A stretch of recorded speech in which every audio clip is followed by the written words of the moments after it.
Assalamualaikum.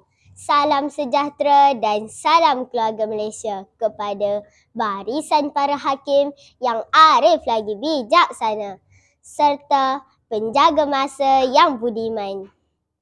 Di atas piring diletak cincin untuk pengiraan tepian istana. Peniup seruling dari Hamelin.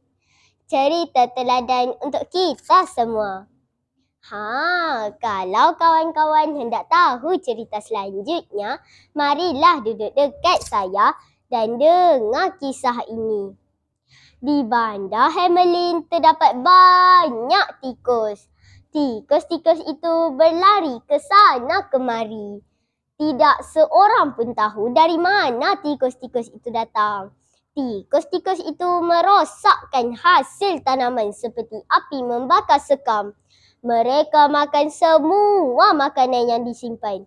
Perkara ini membimbangkan semua penduduk bandar. Penduduk bandar cuba membunuh tikus-tikus itu. Namun begitu, mereka gagal membunuh semua tikus kerana terlalu banyak bagai anak-anak memakan kayu. Penduduk bandar tidak tahu lagi apa hendak dilakukan kepada tikus-tikus itu. Mereka perlu memberitahu masalah itu kepada Datuk Bandar. Tikus-tikus ini jika dibiarkan akan memakan habis makanan penduduk di sini. Tidak lama kemudian, semua penduduk bandar berkumpul. Mereka memutuskan untuk pergi mengadu kepada Datuk Bandar. Penduduk berharap Datuk Bandar dapat menyelesaikan masalah tikus-tikus itu dengan segera. Mereka memberitahu masalah mereka kepada Datuk Bandar. Datuk Bandar mendengar pengaduan mereka dengan teliti. Datuk Bandar berfikir bagaimana hendak menghapuskan tikus-tikus itu. Namun begitu, dia tidak mendapat akal untuk menghapuskan tikus-tikus itu. Akhirnya, Datuk Bandar memutuskan untuk menawarkan hadiah kepada sesiapa yang dapat membunuh tikus-tikus itu. Pada suatu hari, seorang yang aneh muncul di bandar itu. Dia membawa sebatang paip kecil tetapi panjang. Dia terdengar masalah tikus di bandar itu. Peniup seruling memberitahu Datuk Bandar bahawa dia boleh membunuh tikus-tikus itu. Datuk Bandar berasa gembira dan berjanji akan memberikan peniup seruling itu hadiah jika dia berjaya membunuh tikus-tikus itu. Peniup seruling memulakan tugasnya untuk menghapus tikus-tikus itu. Semasa berjalan, dia memainkan sebuah lagu dengan serulingnya.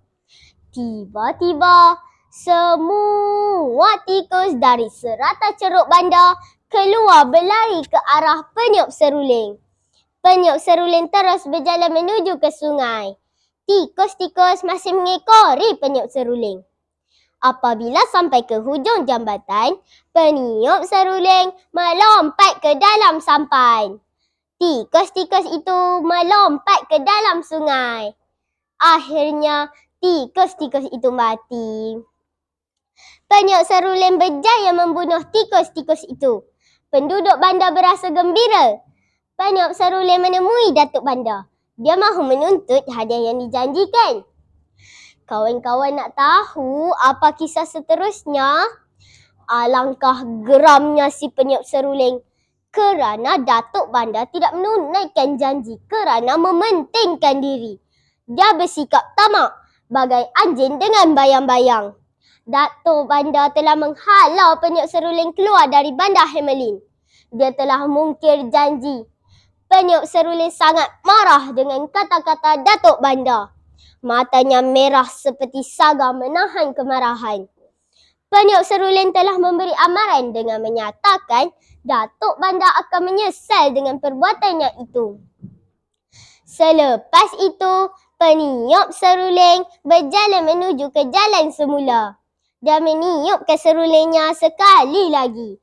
Dia memainkan pelbagai lagu merdu bak buluh perindu. Tidak lama kemudian, semua kanak-kanak besar atau kecil seperti terpukau mengikut peniup seruling.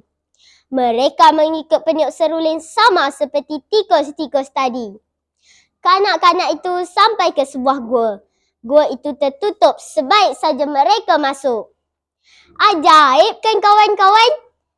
Walau bagaimanapun, seorang budak lelaki yang tampan tidak sempat masuk ke dalam gua itu. Dia pun pulang dengan sedihnya. Dia menceritakan kepada penduduk hal yang berlaku. Penduduk bandar masing-masing menunggu kepulangan anak mereka. Kanak-kanak itu tidak pulang. Ibu bapa kanak-kanak sangat marah dan sedih bak kaca terhempas ke batu. Mereka menghalau Datuk Bandar dari bandar itu. Mereka semua kehilangan anak disebabkan sikap Datuk Bandar yang tamak dan mementingkan diri sendiri seperti enau dalam berluka melepaskan pucuk masing-masing. Sejak itu, budak lelaki yang tempang itu tidak mempunyai sahabat lagi. Hammerley menjadi sebuah bandar yang sunyi sepi seperti dilanggar geroda. Pengajaran cerita ini, kita janganlah mungkir janji kerana buruk padanya. Sekian, terima kasih.